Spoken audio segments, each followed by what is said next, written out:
Otra oportunidad, pero el Señor siempre nos está hablando, recordando su palabra. Salmos capítulo 1, verso del 1 al 6. Nuestra Reina Valera dice así: bienaventurado el varón que no anduvo en consejo de malos, ni estuvo en camino de pecadores, ni en silla de escarnecedores se ha sentado, sino que en la ley de Jehová está su delicia, y en su ley medita de día y de noche. Será como árbol plantado junto a corrientes de agua, que da su fruto en su tiempo, y su hoja no cae, y todo lo que hace prosperará. Fíjese el contraste que hay. No así los malos, que son como el tamo que arrebata el viento. Por tanto, no se levantará los malos en el juicio, ni los pecadores en la congregación de los justos. Porque Jehová conoce el camino de los justos, mas la senda de los malos perecerá. Voy a leer esto mismo, pero en la nueva versión internacional. ¿Por qué hago esto siempre? Bueno, quizás hay gente que lleva menos tiempo en el Evangelio, no está tan acostumbrado a la Reina Valera, es un poquito más complicada. A mí me gusta más la Reina Valera por su profundidad y porque desde pequeño que leo la Biblia en la versión Reina Valera. Pero no significa que la nueva versión internacional sea menos inspirada o que sea del diablo, como hay algunas conspiraciones por ahí. No, es la palabra del Señor. Dichoso el hombre que no sigue el consejo de los malvados, ni se detiene en la senda de los pecadores, ni cultiva la amistad de los blasfemos, sino que en la ley del Señor se deleita, y día y noche medita en ella. Es como árbol plantado a la orilla de un río, que cuando llega su tiempo da fruto, y sus hojas jamás se marchitan. Todo cuanto hace prospera. En cambio, los malvados son como paja arrastrada por el viento. El tamo en Reina Valera aquí es mucho más gráfico y más entendible, ¿cierto? Es como paja. ¿Ha visto cuando en alguna parte del campo, del sur o del interior, están levantando, ¿cierto?, la paja para separar el tamo, lo que es la paja, del verdadero fruto y de la semilla? Esta es la imagen que tiene el salmista. Está lanzando la paja al aire. ¿Para qué? Para que el viento se la lleve. Por eso no se sostendrán los malvados en el juicio, ni los pecadores en la asamblea de los justos. Porque el Señor cuida el camino de los justos, mas la senda de los malos lleva a la perdición. Oremos al Señor.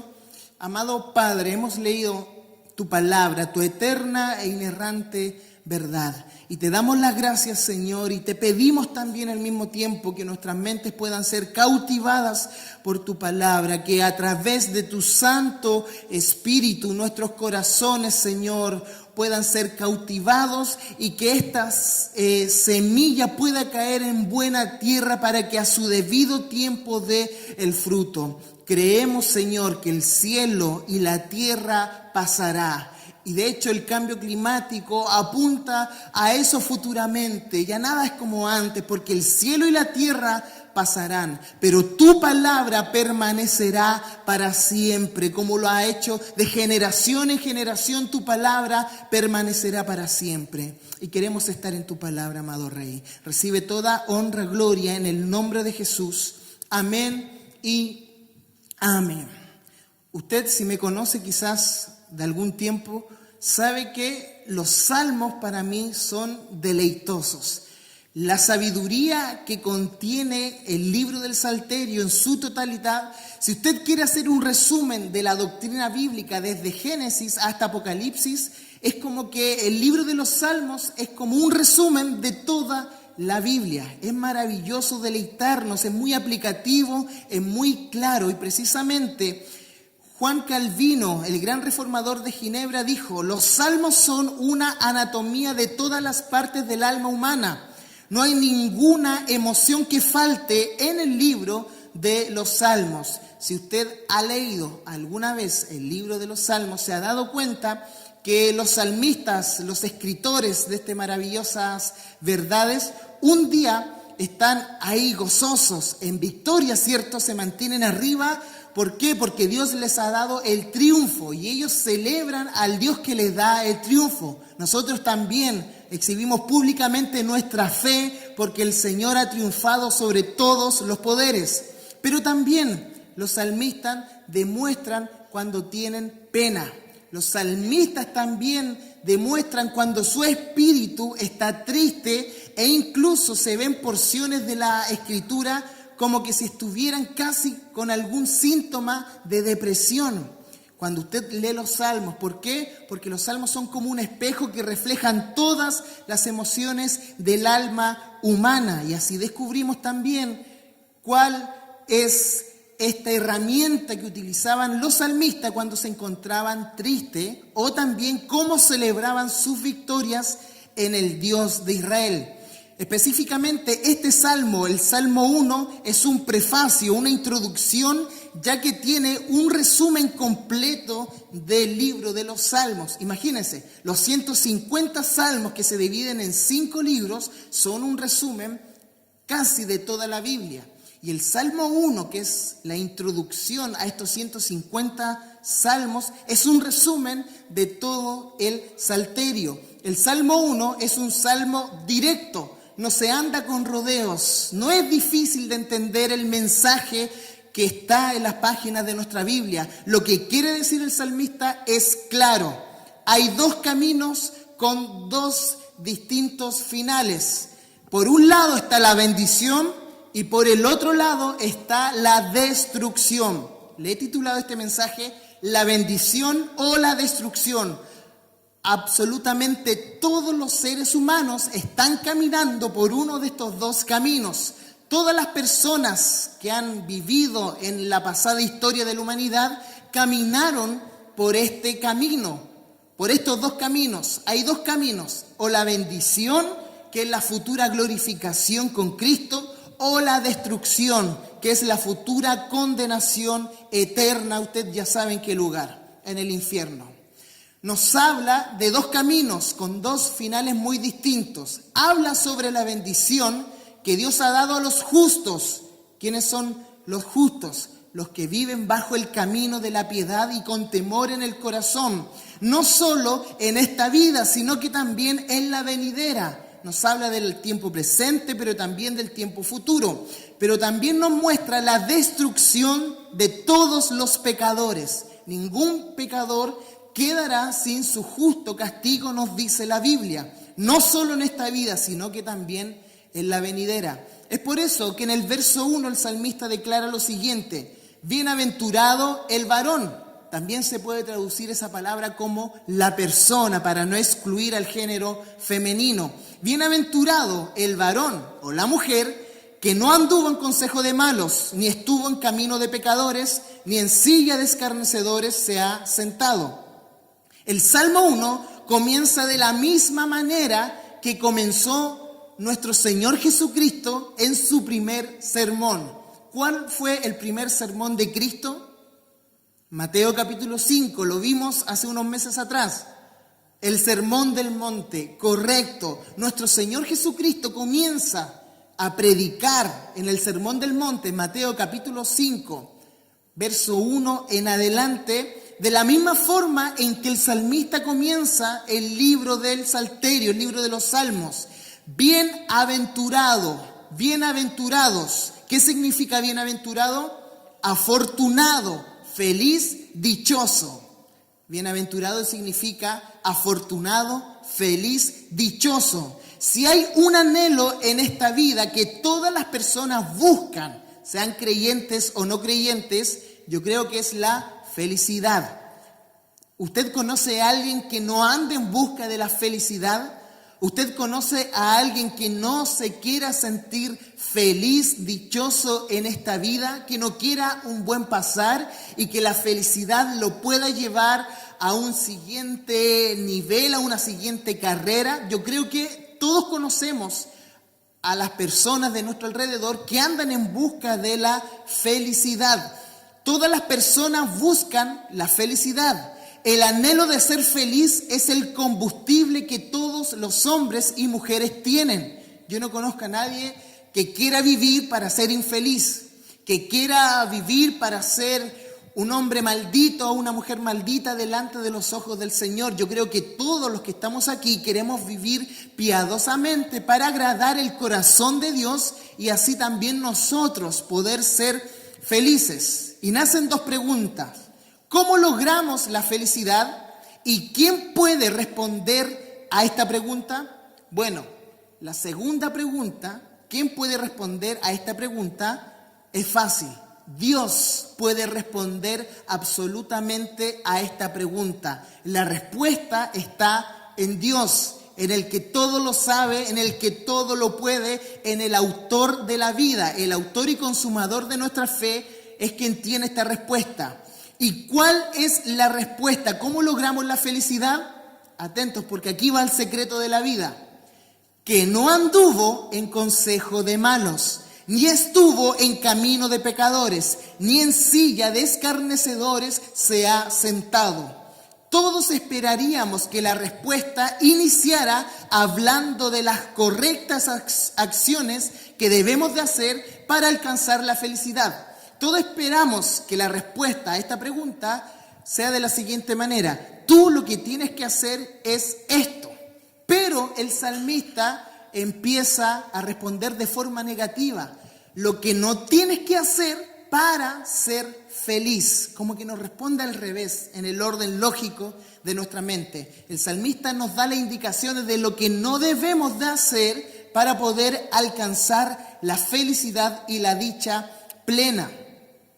Todos esperaríamos que la respuesta iniciara hablando de las correctas acciones para alcanzar la felicidad. Pero a cambio tenemos como respuesta las acciones de los malignos. ¿Y por qué? ¿Por qué el salmista inicia así este salmo?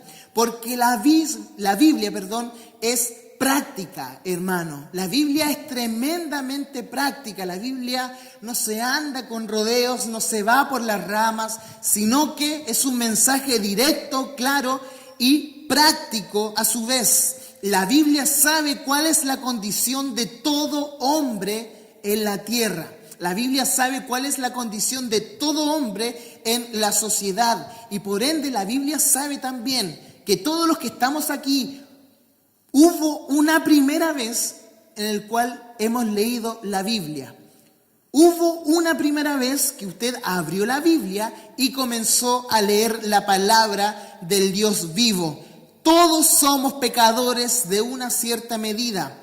Todos necesitamos que nos muestren dónde estamos caminando equivocadamente para empezar a caminar correctamente. Y es así como el salmista responde a esta interrogante. El salmista nos muestra, nos enseña dónde no debemos de caminar, con quién no nos debemos de juntar para poder así caminar por la senda justa y piadosa.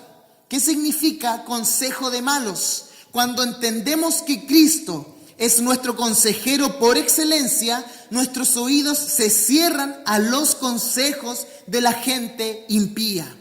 Le tengo un gran versículo que ahora se va a poner muy famoso llegando a fin de año, que está en Isaías capítulo 9, verso 6.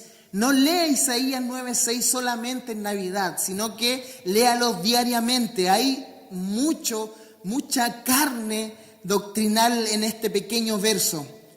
Isaías 9:6 dice: porque un niño nos es nacido, hijo nos es dado, y el principado sobre su hombro, y se llamará su nombre admirable, ¿qué más? Consejero, Dios fuerte, Padre eterno, príncipe de paz. Consejero. Nosotros tenemos al consejero por excelencia de nuestro lado.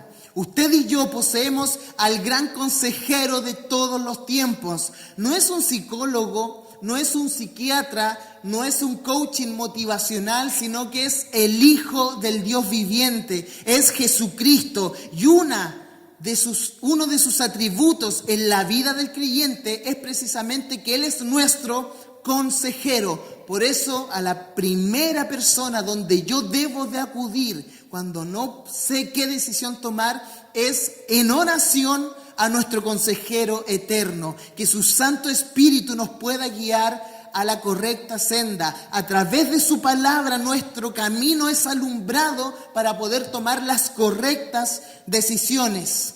Camino de pecadores, también nos dice el salmista, donde no debemos de andar. Cuando entendemos que Cristo, este salmo apunta a Cristo.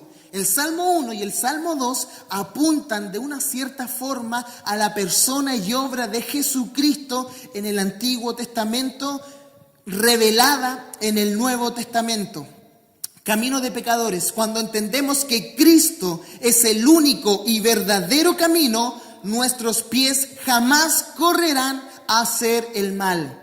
Cuando yo logro entender Juan capítulo 14, verso 6, Jesús hablando y afirmando la siguiente verdad: yo soy el camino. Es exclusivo el camino del cristiano. Yo soy el camino. Cristo nos dice: yo soy una de las opciones que ustedes pueden tomar. Yo soy uno de los tantos caminos. ¿Ha escuchado ese dicho: todos los caminos te llevan a Roma?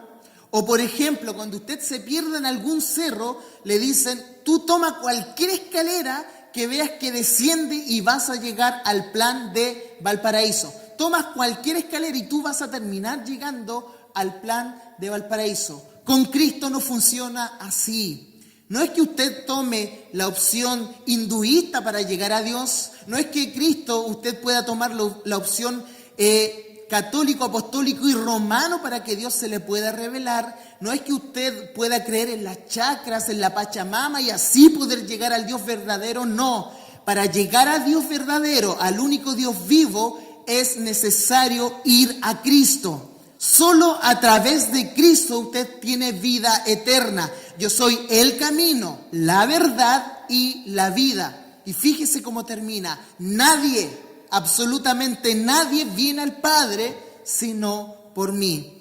El camino que nos lleva al Padre está exclusivamente a través de Jesucristo. No por un hombre normal, no por un pastor, no por una iglesia ni una denominación, sino que el camino para llegar al Padre, a la presencia gloriosa, es a través de Cristo. Y termina dando el tercer ejemplo negativo el salmista: silla de escarnecedores. Cuando entendemos que el gran trono de juicio ha pasado a ser un trono de gracia y misericordia, no perdemos el tiempo en prestar atención a las sillas de los escarnecedores. ¿A qué va esto? Apocalipsis capítulo 20, verso del 11 al 12. Miren lo que encontramos en esta escena apocalíptica. Y vi un gran trono blanco. ¿Para qué es el trono blanco? Y al que estaba sentado en él, de delante del cual huyeron la tierra y el cielo. Un día la tierra y el cielo van a pasar, y ningún lugar se encontró para ellos. Y vi a los muertos, grandes y pequeños, de pie ante Dios. Fíjese quién está en el trono: Dios. Y los libros fueron abiertos, y otro libro fue abierto, el cual es el libro de la vida. ¿Y fueron qué cosa? Fueron juzgados. Es un trono de juicio y de condenación para aquellos que no están caminando en el único camino que es Cristo. Y fueron juzgados los muertos por las cosas que estaban escritas en los libros según sus obras. Y fíjese el gran contraste, lo que hay detrás de Hebreos capítulo 4, verso 16. Por favor, el escritor de Hebreos nos dice que este trono de juicio, este trono de condenación, que en un futuro todos doblarán sus rodillas y toda lengua confesarán y alabarán a aquel que está sentado en el trono, nos indica que ahora acerquémonos pues confiadamente ante el trono de juicio. No, ante el trono de misericordia, ante el trono de la gracia, para alcanzar misericordia y hallar gracia para el oportuno socorro. Si usted tiene a Cristo, el trono de juicio pasa a ser un trono de gracia. Usted y yo, como dice Romanos capítulo 8, verso 1, ninguna condenación hay para ¿quiénes? Para los que están en Cristo Jesús. No hay condenación para los que están en Cristo. ¿Por qué? Porque ese trono de juicio, ese trono de condenación que era para nosotros, Cristo ocupó nuestro lugar en la cruz del Calvario. Y Él fue quien aplacó la ira de Dios en su cuerpo para que usted y yo pudiésemos ser salvos y libres de la ira. ¿Usted no está agradecido por eso, hermano? ¿Usted no se levanta en las mañanas, respira profundo y le da la gloria al Rey de Gloria, a nuestro Señor Jesucristo? Sin Cristo estamos perdidos, y no perdidos por un instante, sino que perdidos eternamente. Pasemos rápidamente al verso 2, dice, sino que en la ley de Jehová, aquí hace el contraste, el que no anduvo, pero ahora nos dice lo que sí hace el justo. Sino que en la ley de Jehová está su delicia, y en su ley medita de día y de noche. Sino que en la ley de Jehová está su afinidad. No, sino que en la ley de Jehová están sus estados en Facebook. Tampoco, sino que en la ley de Jehová, fíjese, está su delicia. ¿Qué significa esta delicia que habla el salmista aquí? Nos habla de un placer muy intenso, un placer real por las Escrituras.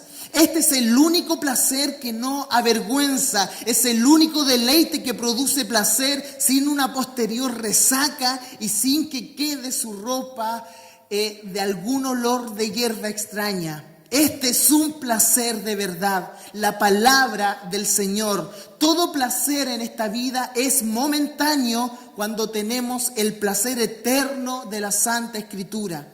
Cualquier placer que tu corazón quiera buscar y no está en la Escritura es un placer momentáneo. Es un placer que después de la borrachera llega la resaca. Es un placer que después de la marihuanada que usted se pueda pegar, después viene la realidad nuevamente del problema.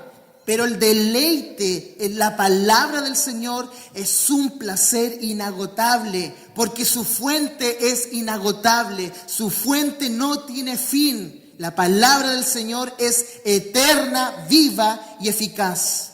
Y en su ley medita, fíjese el salmista, en su ley medita de día y de noche. Le voy a dar un ejemplo. Cuando el salmista escribió esto, no tenía el canon de 66 libros, ni pensar que tenía el canon del Nuevo Testamento. Toda la Biblia que tenía el salmista cuando escribe esto se resume a los primeros 5 libros de la Biblia: Génesis, Éxodo, Número, Levíticos y Deuteronomios. Parece que dije al revés, Deuteronomio. Pero a los 5 primeros libros de la Biblia. Usted y yo hoy en día no tenemos 5, sino que tenemos un canon de 66 libros. ¿Cuál es tu excusa para no deleitarte en la palabra del Señor? ¿Cuál es nuestra excusa para no meditar en la palabra del Señor? ¿Falta de tiempo? ¿Será la falta de tiempo la real excusa que tenemos para no leer nuestras Biblias, para no meditar de día y de noche? ¿Usted cree que el salmista tenía mucho tiempo? ¿Sabe quién escribió esto? El rey David. Imagínese, rey David. Un rey no le sobra el tiempo. Y más si es un rey guerrero, un rey que no se quedaba en el palacio y no iba a la guerra, sino que era un rey guerrero que estaba presente en el campo de batalla, que estaba haciendo tratados de libre comercio con los imperios de al lado, un rey que estaba levantando y quería levantar un templo, un rey muy ocupado. La falta de tiempo nunca será una excusa para no meditar en la palabra del Señor. ¿Acaso será la poca motivación? ¿Usted se ha levantado de mañana y no tiene una motivación para leer la Biblia? Si ese es nuestro caso, que Dios nos ayude el día de hoy. Puede que con cierta arrogancia usted pueda decir estas palabras: yo no escucho consejo de malos, yo no camino en caminos de pecadores, ni tampoco me siento en silla de escarnecedores. Y puede que sea verdad. Y le felicito por eso. Pero usted puede decir como el salmista: tu palabra es mi real delicia. Yo creo que estamos muy lejos de aquel estatus de deleite que tenía el salmista por la palabra del Señor. Y que Dios nos pueda ayudar. La delicia de la Escritura tiene que estar día tras día. ¿Por qué el mundo odia la Biblia? ¿Por qué el mundo quiere desmentir la palabra del Señor? ¿Por qué la quieren sacar de los colegios? ¿La quieren sacar de, por ejemplo, de los juramentos? Cuando usted va a alguna corte y usted tiene que jurar por la Biblia, hay leyes que están trabajando acá en Chile específicamente. El año pasado me acuerdo que Camila Vallejo quería sacar esa ley donde ya usted y yo no podamos jurar por la palabra del Señor. ¿Por qué el mundo odia la Biblia? ¿Sabe por qué? Porque la Biblia les enrostra su propio pecado. Le grita a esta gente, le grita su condición pecaminosa. Porque la palabra de Dios es como un espejo donde están todas nuestras imperfecciones al lado de su perfección. Porque la palabra es tan perfecta que si nosotros creemos que tenemos algo de perfección, es cosa de que leamos la Biblia y nos sintamos identificados y corregidos por nuestro pecado. Por eso el mundo no le gusta leer la Biblia, la quiere quitar de todos los lugares, porque la Biblia grita que somos pecadores. Pero ¿por qué nosotros amamos la palabra del Señor? ¿Por qué usted y yo se congrega en la semana buscando una palabra del Señor?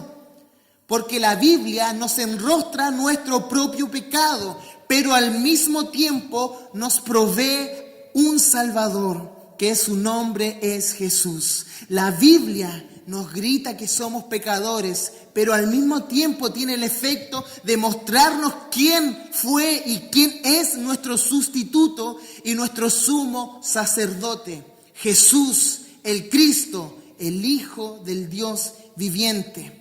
Verso 3. Será como árbol plantado junto a corrientes de agua, que da su fruta a su tiempo y su hoja no cae, y todo lo que hace prosperará. Será como árbol plantado, no un árbol silvestre, no un árbol que tiraron la semilla al azar y si es que creció, no. Este no es un árbol. Usted ha tomado el metro a Quilpué, por ejemplo, se ha dado cuenta que en el camino es bonito. Entre el Salto y la estación de Quilpué, usted mira hacia el lado y va a ver campos. Y va a ver que los árboles en invierno y en primavera tienen hojas, ¿cierto? Y se ven las praderas verdes. Pero ¿qué ocurre en otoño y en verano? Eso se seca y se empieza, todo lo verde que veíamos por el vagón del tren, ahora se ve café y descuidado. Este no es un árbol que precisamente está descuidado. Este árbol está cuidadosamente plantado, cultivado y protegido, considerado como propiedad privada, junto a corrientes de agua. No junto a una corriente, fíjese en estos preciosos detalles. No dice el salmista junto a una corriente, sino a muchas corrientes, de modo que si una corriente falla o se seca, siempre quedará otra disponible para su provisión. ¿Cuántas veces nosotros nos hemos visto en apuros económicos? Voy a poner un ejemplo, un apuro económico. Y usted no sabe cómo llegar a fin de mes, no sabe cómo cancelar una cuenta, no sabe cómo pagar el parto de su hijo, pero de alguna otra forma Dios nos sorprende y nunca ha dejado que su pueblo esté al azar, que su pueblo pase hambre o que nosotros nos veamos en necesidad de adquirir dinero a la mala. No, el Señor no es esa clase de Señor. El Señor está cuidando y protegiendo cada persona que pertenece a su pueblo, a la iglesia. Y este árbol nos representa a nosotros. Es un árbol bien cuidado que está en medio de corrientes, no de una corriente, porque cuando se cierra una corriente, cuando disminuye el caudal de una corriente, el Señor por otro lado va a proveer para nuestro crecimiento. Y su hoja no cae.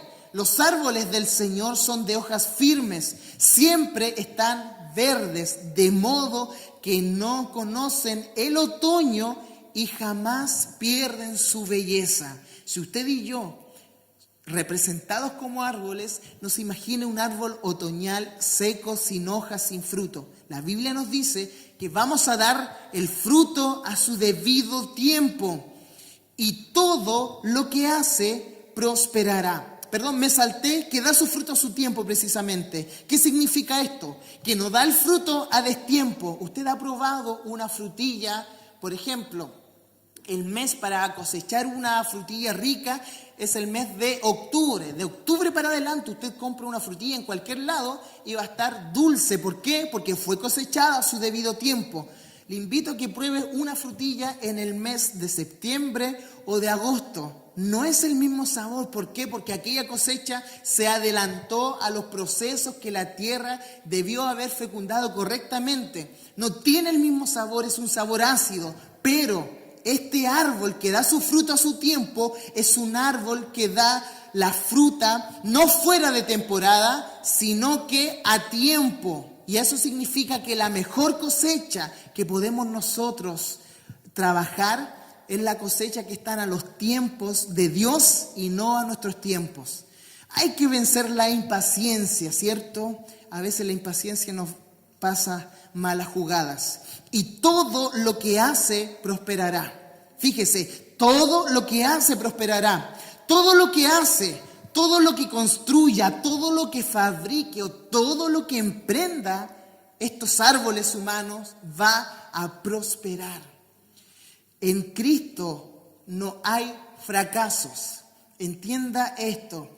Usted puede fracasar a los ojos humanos. Usted piensa que está fracasando porque no está cosechando el fruto de su trabajo, pero a los ojos bíblicos, a los ojos de Dios en nuestra vida, no existe el fracaso. Para nosotros humanamente, quizás el que nos echen de algún trabajo y estar 8 meses, 9 meses buscando trabajo, eso para nosotros es un fracaso, pero para el Señor es un trabajo de cuidado para luego prosperarnos. Seríamos muy pobres de mente si asociamos, si limitamos esta palabra prosperar exclusivamente a lo material. El salmista no tiene en mente dinero como consecuencia de prosperar. Ojo con eso. Este prosperar es algo íntegro en todas las áreas de la vida del creyente, en el matrimonio, en el área espiritual, nuestra comunión con Dios, en su trabajo, en su vida en la congregación, en su ministerio. Todo cuanto hace prosperará. Si usted es un árbol del Señor, diga amén. Verso 4. No, y aquí está el gran contraste. No así los malos, que son como el tamo que arrebata el viento. Qué gran contraste, qué distinto es el mensaje para los malos. Son como el tamo, algo insignificante, muerto, que carece de sustancia, sin ninguna utilidad. En otras palabras, que no sirve para nada. Es el destino de los malos. La finalidad de los malos es ser arrebatados por el viento. La muerte les alcanza repentinamente como un soplo. La Nueva Versión Internacional lo dice de esta forma el verso 4. En cambio, los malvados son como paja arrastrada por el viento. ¿Usted ha conocido a alguien que ande buscando como loco una paja que el viento se la llevó? No, ¿cierto? Si usted tiene una paja en la mano y la tira al aire y el viento se la lleva, usted no se va a dar vuelta a buscar esa paja. ¿Por qué? Porque el tamo, la paja, no tienen ningún valor. Y eso mismo ocurre espiritualmente a la gente mala, a los pecadores. La muerte les alcanzará repentinamente como un soplo y serán consumidos en el fuego que nunca se apaga. Aquí ya no estamos hablando de palabras menores, sino que estamos hablando del destino eterno de nuestras almas. A eso apuntamos, no meramente a un trabajo esporádico, no a una temporada, a una estación, a una de las 4 estaciones, no. Aquí estamos apuntando a algo eterno, a algo duradero. Verso 5, por tanto, No se levantarán los malos en el juicio, ni los pecadores en la congregación de ¿quiénes? De los justos. ¿Por qué los malos nunca llegarán a formar parte de la congregación de los justos? Y cuando hablo de congregación de los justos, no se imagine esto, la iglesia local. El salmista no tiene en mente esto cuando está hablando. ¿Por qué? Porque usted y yo hemos conocido gente dentro de la iglesia que es impía, que no tiene temor de Dios en sus corazones, que han dividido a la iglesia, que han cambiado su doctrina y han querido dañar a la gente, dañar a pastores dentro de la misma iglesia. No está hablando de eso, porque la palabra de Dios se va a cumplir, sino que el salmista, cuando habla de congregación de los justos, está apuntando a lo que hay al final del camino. A eso tiene en mente el salmista. La meta final, después de que yo ando por este camino de justicia, me toparé con algo al final. ¿Y qué es precisamente eso? El reino eterno de nuestro Señor Jesucristo. Las moradas celestiales, el paraíso, el cielo, llámele como usted quiera, pero al final de este camino que se llama vida cristiana, nos encontraremos con el Rey de Gloria. Y en ese lugar no hay espacio para pecadores. En ese lugar no hay coinonía con el malvado. ¿Por qué los malos nunca llegarán a formar parte de la congregación de los justos? La respuesta es porque ambos van por caminos distintos. Y al ir en caminos distintos llegan a dos finales distintos. Querida iglesia, hay un cielo bien hermoso, brillante, donde sus calles son de oro, donde el mar es de cristal, donde nos encontramos con la gloria y la santidad de Jesucristo y le podríamos mirar cara a cara y no morir en el intento, porque no estaremos en este cuerpo, sino que en un cuerpo glorificado, un cuerpo que se asemeje al cuerpo resucitado de nuestro Salvador Jesucristo. Hay un lugar hermoso que nos espera. Hay una patria celestial. Hay una nueva Jerusalén, que hay moradas con nuestros nombres escritos en el libro de la vida. Pero también hay un gran contraste, así como estos dos caminos, con un lugar que se llama infierno, con un lugar llamado Seol, donde el alma de todas las personas que rehusaron a Cristo acá en la tierra llegan a ese lugar en el cual el gusano no muere, ni la llama se apaga, un lugar de un eterno tormento.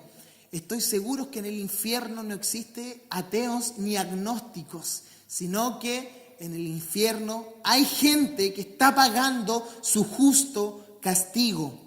Lamentablemente existe ese lugar, pero positivamente y benditamente existe un cielo para cada justo que está reunido en esta tarde en esta iglesia. Usted y yo vamos a ir a nuestras moradas celestiales, donde el sol no es necesario que esté. ¿Sabe por qué? Porque el resplandeciente rostro de nuestro Señor ilumina todo rincón de aquel lugar, donde el tiempo no existe, donde usted no tiene un calendario de 365 días, donde no está lunes, martes ni jueves, no, donde la noche no llega, porque ahí es totalmente día tras día, valga la redundancia, día, porque su rostro resplandece por todo lugar, donde su presencia se manifiesta. Y ya no le veremos con esta mente humana que tenemos, una mente limitada y un cuerpo limitado,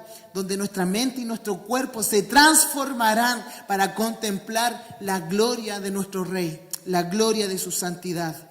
Al final del camino, los justos serán recompensados. Al final del camino, los justos serán bendecidos.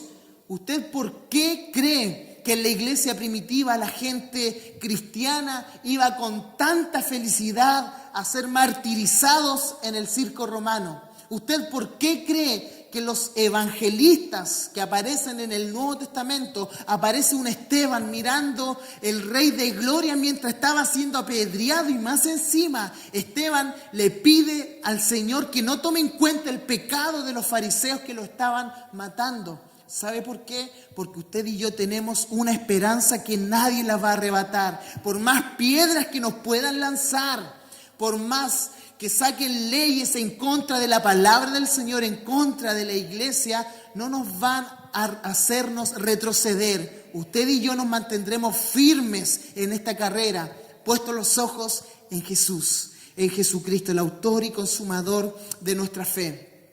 Al final de este camino, usted y yo seremos recompensados. Y no solamente al final de este camino, sino que en el camino usted va a ir siendo bendecido, recompensado. Si usted tiene una familia, es una recompensa y una señal de que Dios está con usted. Si usted tiene hijos hermosos, piadosos, si usted tiene una esposa, a los varones que están aquí o a las mujeres que están aquí, si usted tiene un esposo temeroso de Dios, eso es una recompensa de Dios en esta vida.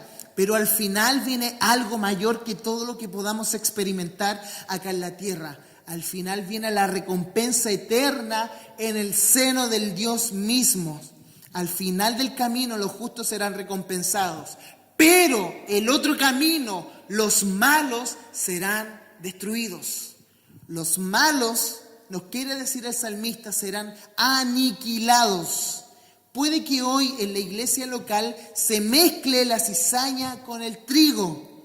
Puede que en la iglesia física de nuestro Señor Jesucristo aquí en la tierra se llegue a mezclar muchas veces el mismo estiércol con el oro. Pero en el cielo no ocurre eso. En el cielo no hay ningún lugar para la maldad. En el cielo no hay ningún lugar para los pecadores. En el cielo los pecadores no se levantarán en la congregación de los justos. Hay más posibilidades que usted vea aquí en el Marga Marga una ballena azul de 30 metros que vea en el cielo a un pecador que no ha sido justificado. Hay más posibilidades que todos los políticos, que todos los senadores y que todos los diputados sean justos y no corruptos, que en el cielo haya un hombre que haya muerto sin Cristo. Y verso 6, como termina este maravilloso salmo: porque Jehová conoce el camino de los justos, porque Jehová conoce tu camino. El Señor conoce tu día tras día. El Señor conoce cada paso que tú das en esta tierra. Y si el Señor conoce eso, es porque está atento. Sus ojos de amor, de misericordia, están puestos en ti. El Señor conoce cada andar que tú des. El Señor conoce cada oración que hayas levantado en esta tierra. Y si el Señor conoce tus oraciones, es porque el Señor también responde a tus peticiones. El Señor conoce el camino de los justos. El Señor conoce cuando a veces pasamos por el valle de la sombra y de la muerte. El Señor conoce cuando ese camino se transforma de un momento para otro en oscuridad, en tinieblas, por alguna enfermedad, por algún problema matrimonial, por X motivo. El Señor conoce el camino de los justos. Y porque Él conoce tu caminar, el Señor te recompensará. Porque el Señor conoce nuestro estilo de vivir en este camino, el Señor nos va a bendecir. Porque Él conoce tus pensamientos. De hecho, el salmista dice: antes que salga la palabra de mi boca, tú ya la conoces. El Señor conoce a su iglesia. Pero fíjese este contraste: mas la senda de los malos perecerá. No es que el Señor desconozca el caminar de los malos y de los pecadores, porque el Señor todo lo sabe. El Señor todo lo conoce. Él es omnisciente. Él todo lo sabe. Pero aún así Él es capaz de decirle a esta gente, por su modo de actuar, su modo de vivir: no los conozco, apártense de mí, hacedores de maldad.